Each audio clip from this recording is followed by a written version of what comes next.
بسم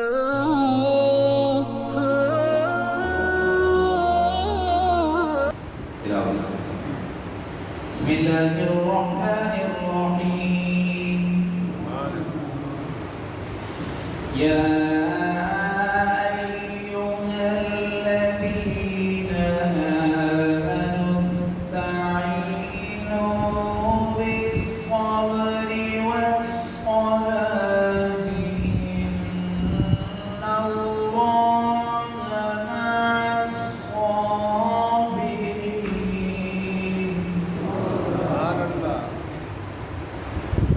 ولا تقولوا لمن يقتل في سبيل الله أموات بل أحياء ولكن لا تشعرون.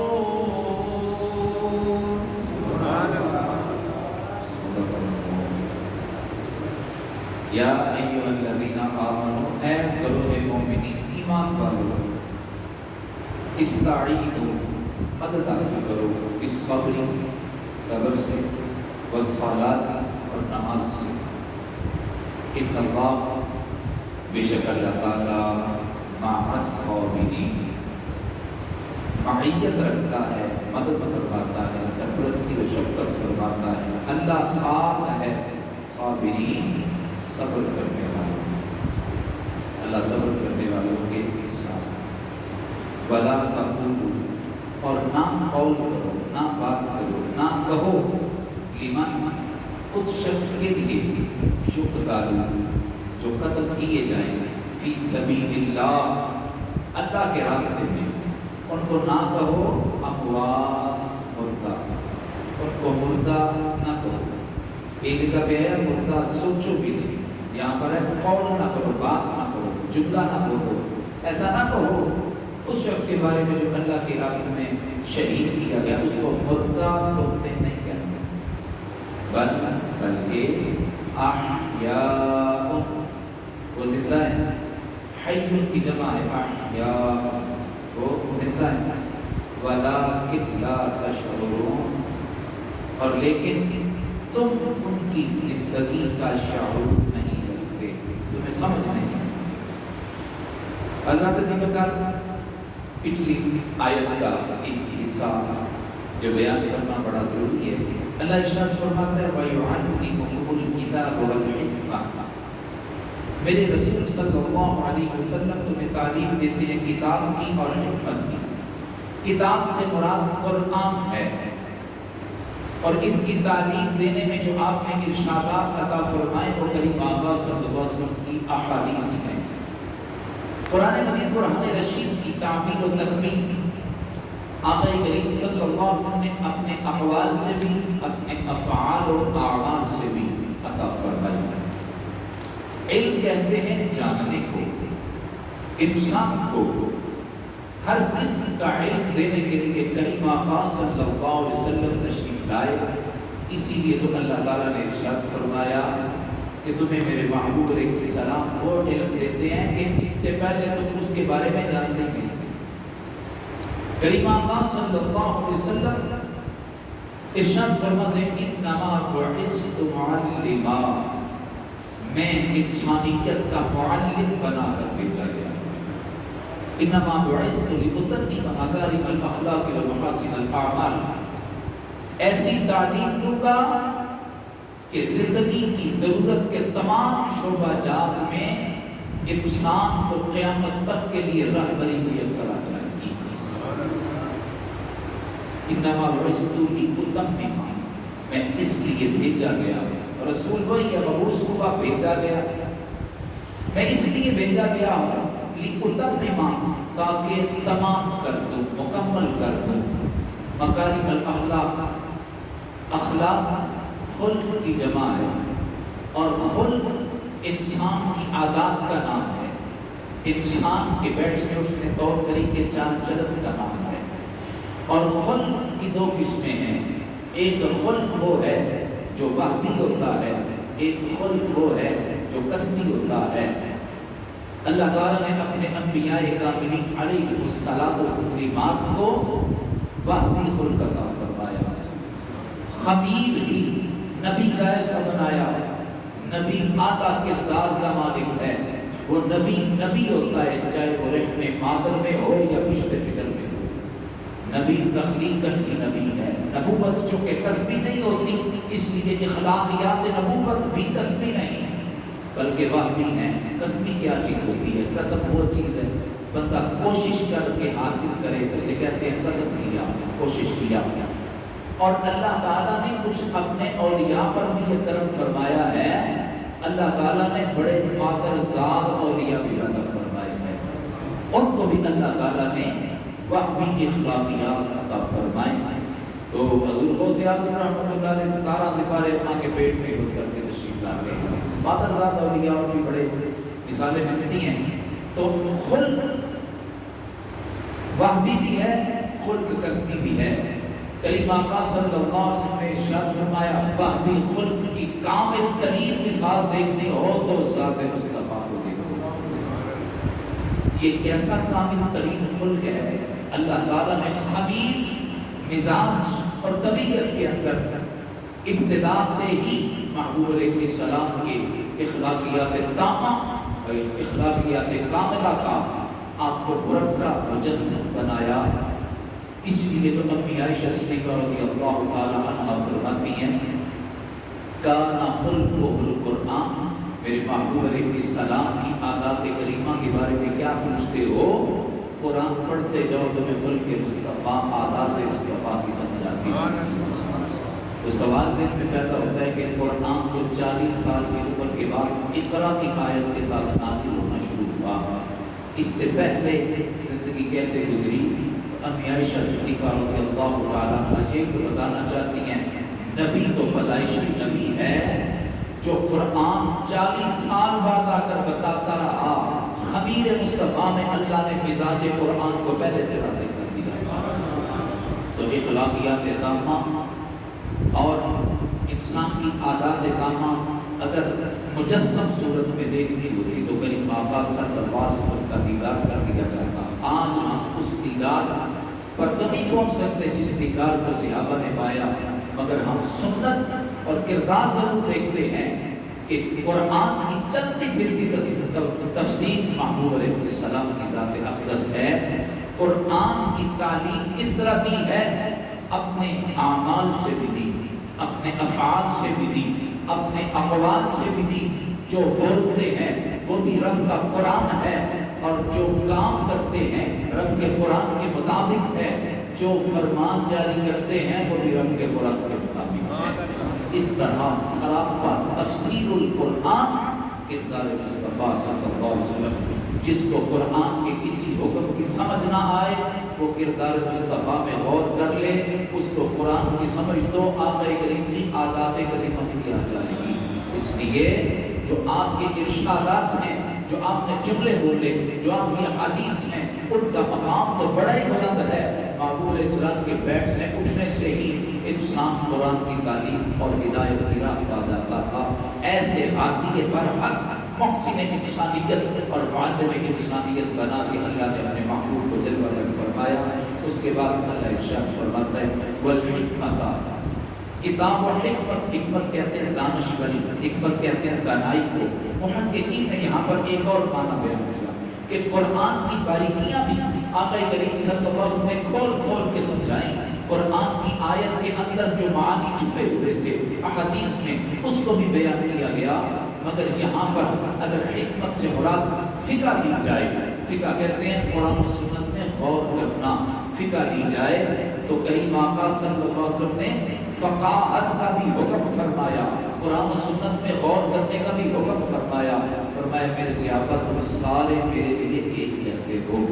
سارے آسمان ہدایت کے چمکدار ستارے ہو، سارے میرے لیے ایک جیسے ہو، مگر میرے زیادہ قریب وہ بیٹھا کرے جس کی قوت حافظہ زیادہ ہے، قوت ضابطہ زیادہ ہے، جس کے اندر فقاہت و اجتہاد یعنی کہ قرآن و سنت میں غور کر کے احکام کو نکالنا، اس کا استنباط استخراج کرنے کی صلاحیت زیادہ ہو۔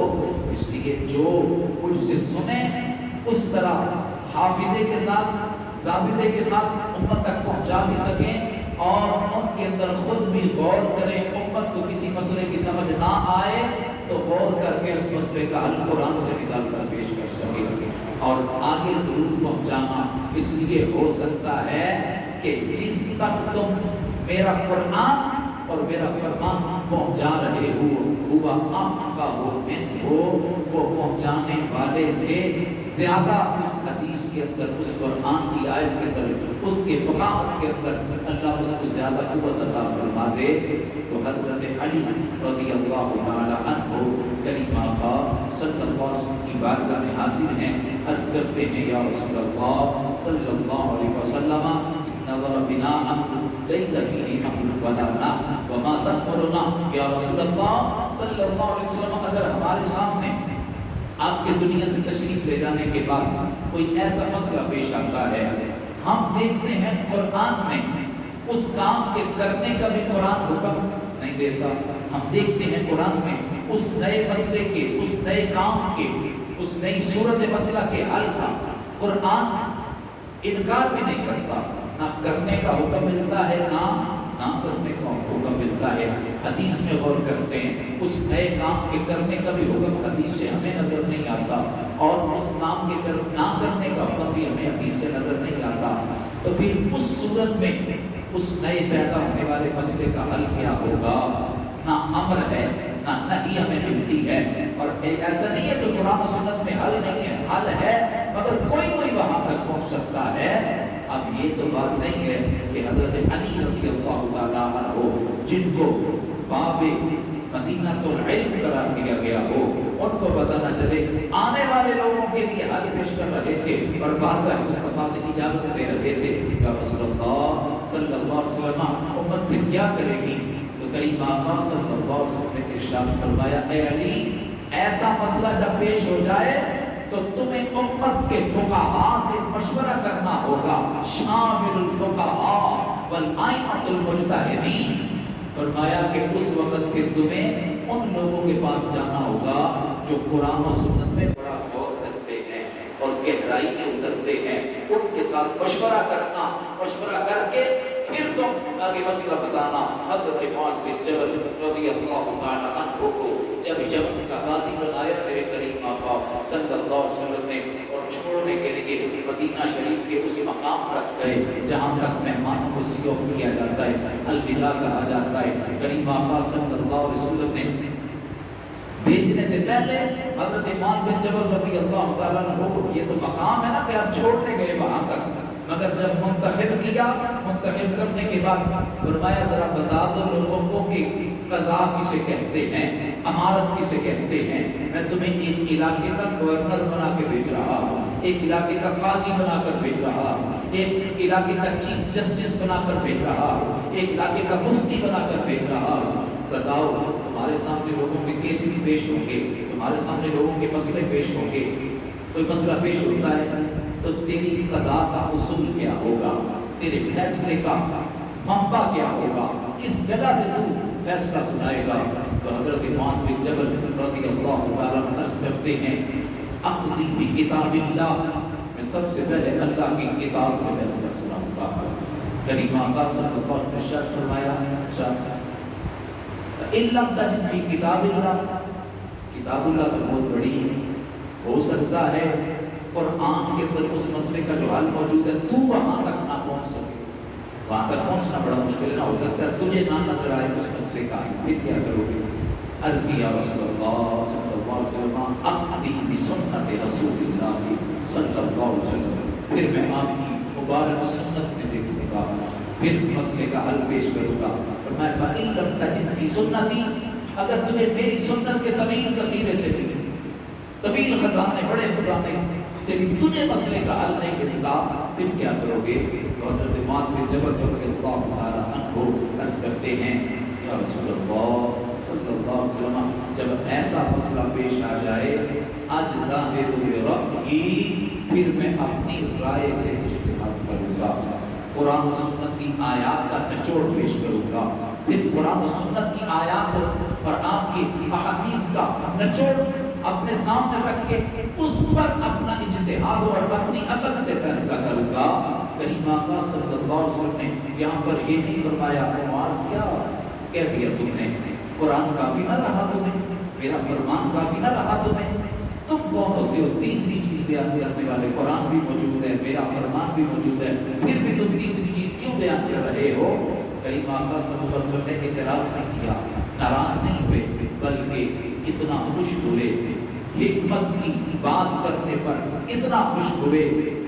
اپنا گورا گورا ہاتھ مبارک بخشش و عطا والا، جود و سخا والا دست مبارک حضرت معاذ بن جبل رضی اللہ تعالیٰ عنہ کے سینے پر رکھا اور یہ ارشاد فرمایا الحمدللہ الذی وفق رسول اللہ لما یرضی بہ رسول اللہ۔ یا اللہ تیرا شکر ہے، ساری تعریف ہے، ساری حمد ہے، ساری مدح ہے اللہ جل جلالہ کے لائق ہے جس نے میرے قاضی کو، میرے مفتی کو، میرے گورنر کو، میرے صحابی کو اس بات کی توفیق بخشی ہے جس بات کے کرنے سے اللہ کا رسول بڑا خوش ہو گیا۔ نعرہ تکبیر، نعرہ رسالت، نعرہ حیدری، نعرہ تحقیق، تاجدار ختم نبوت، تاجدار ختم نبوت، امام اہل سنت زندہ باد۔ استاد خوش ہوتا ہے اگر اس کا شاگرد لائق نکلے، استاد خوش ہوتا ہے اگر اس کو سبق اچھا سنا دے۔ تو یہ حکمت کی تعلیم کہاں سے لی؟ اللہ فرماتا ہے وَيُعَلِّمُكُم مَّا لَمْ تَكُونُوا تَعْلَمُونَ۔ حضرت علی رضی اللہ تعالیٰ عنہ کو بھی یمن کا قاضی بنایا گیا تھا، اور حضرت علی رضی اللہ عنہ کہتے ہیں مجھے تو امارت القضاء کی خبر ہی کوئی نہیں تھی، فیصلہ کیسے کیا جاتا ہے مجھے تو پتہ ہی نہیں تھا۔ اس وقت کریم آقا صلی اللہ علیہ وسلم نے میرے سینے پر بھی ہاتھ رکھا تھا اور میرے سینے پر ہاتھ رکھ کے رب کی بارگاہ میں دعا ہوئی تھی، اے اللہ میرے علی کو فیصلہ کرنے کی طاقت عطا کر دے۔ اس وقت سے لے کے اب تک حضرت عمر رضی اللہ عنہ اپنی دور خلافت میں یہ بات کرتے ہیں، اس وقت سے لے کر حضرت علی رضی اللہ عنہ فرماتے ہیں آخر تک کوئی ایسا پیچیدہ اور الجھا سے الجھا مسئلہ ایسا ہے ہی نہیں کہ میری عدالت میں یا میرے سامنے پیش کیا گیا ہو اور علی کے پاس اس کا حل نہ نکلا ہو۔ یہ دست مصطفیٰ کی عطا ہے جو در حقیقت دست قدرت کی عطا ہے۔ تو حضرت عمر فاروق رضی اللہ عنہ فرماتے ہیں ہمارے چیف جسٹس حضرت علی المرتضیٰ ہے، کوئی مسئلہ پیش ہو جائے حضرت علی کے سامنے پیش کر دو، اس وقت سے لے کر عطا مصطفیٰ کے بنی جو در حقیقت عطا اللہ کی عطا ہے جو نسبت مصطفیٰ سے وسیلہ مصطفیٰ سے ملی ہے۔ تو کریم آقا صلی اللہ علیہ وسلم جب اپنے شاگرد سے اللہ کی عطا کی ہوئی علم و حکمت کا اظہار سنتے ہیں، ملا کہاں سے؟ وہ سب کچھ عطا کر دیا گیا جو در مصطفیٰ سے متعلق ہو گیا۔ دنیا کے وہ امام ہو گئے، ان کے جو غلام ہو گئے۔ کریم آقا صلی اللہ علیہ وسلم جب اپنے طالب علم سے، صفہ کی درسگاہ سے درس لینے والے سے، صفہ کی یونیورسٹی کے طالب علم کو جب کامیابی کا فائز دیکھتے ہیں تو خوش ہوتے ہیں اور اللہ کی بارگاہ میں ان کے لیے دعا کرتے ہیں۔ مگر یہ طالب علم کیسا جس نے سبق سنایا مگر چھٹی نہیں ملی اور لمبی ڈیوٹی لگ گئی اور بڑی ڈیوٹی لگ گئی، کیوں؟ اس لیے کہ مکتب عشق کا دستور نرالا دیکھا، اسے چھٹی نہ ملی جس نے سبق یاد کیا۔ یہ نبی کریم صلی اللہ علیہ وسلم کی عطا کردہ علم و حکمت ہے کہ جس کا فیضان آج دنیا کے کونے کونے میں بانٹا جا رہا ہے، اور بے شمار تاریخ شریفیں قرآن و سنت سے مدینے بن کے منور ہو چکے ہیں۔ اللہ ارشاد فرماتا ہے تم میرا ذکر کرو میں تمہارا چرچا کروں گا۔ حضرات ذکر بڑی معذرت کے ساتھ آج کے پڑھے گئے سبق کی تفسیر بیان نہ ہو سکی۔ میں نے کل ہی عرض کیا تھا کہ جو آیات اور الفاظ کے تراجم میں ہم نے پڑھا اگر تفاسیر نہ ہو سکی، بڑی گہرائی ضروری تعلیمات اور ضروری معنی ابھی اگر بیان کیے جائیں تو پھر بھی وقت کے دامن میں گنجائش کم نظر آتی ہے۔ کوشش کریں کہ آج کا جو ہم نے تھوڑا سا سبق پڑھا ہے اگلی آیت کے ساتھ ملا کر آج کے سبق کو بیان کیا جائے۔ قرآن کی درمانویت اتنی ہے کہ بندہ سوچتا ہے کیا بیان کرو اور کیا چھوڑو۔ اللہ تعالیٰ ہمارے سینے کو قرآن کا